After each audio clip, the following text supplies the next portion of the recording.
কই তুমি? এই তো আছি। Miss you. হঠাৎ এত মিস করতেছো যে? বাসায় একটু সমস্যা হয়েছে। কি হয়েছে? বাসা থেকে আমার বিয়ে ঠিক করছে। কি বলো? এখন আমার কি হবে? কি করব এখন আমি? আমাকে একা রেখে চলে যাবে?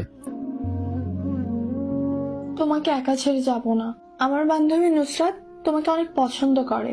তো আমার বিয়ে হয়ে গেলে নুসরাত তোমার সাথে রিলেশন করবে। সত্যি? হ্যাঁ সত্যি। আচ্ছা, তোমার বিয়ে কবে? সামনে শুক্রবার। শুভ কাজে দেরি করতে নেই, তাড়াতাড়ি সেরে ফেলো। ভালোবাসো আমায়? সামনের শুক্রবার তোমার বিয়ে, এখন এসব বলে কি হবে? মিস করবা না আমায়? মিস করব। স্বামীর কাছে ভালো থেকো, যাও। ওকে বাই, ভালো থেকো। ওয়েট, তোমার বান্ধবীর আইডি লিঙ্কটা তো দিয়ে যাও। কুত্তার বাচ্চা, এই তোর ভালোবাসা? কি হলো? আমার বিয়ে ঠিক হয় না, আমি তোরা পরীক্ষা করলাম। তার মানে তোমার বান্ধবী নুসরাত আমাকে ভালোবাসে না? জাস্ট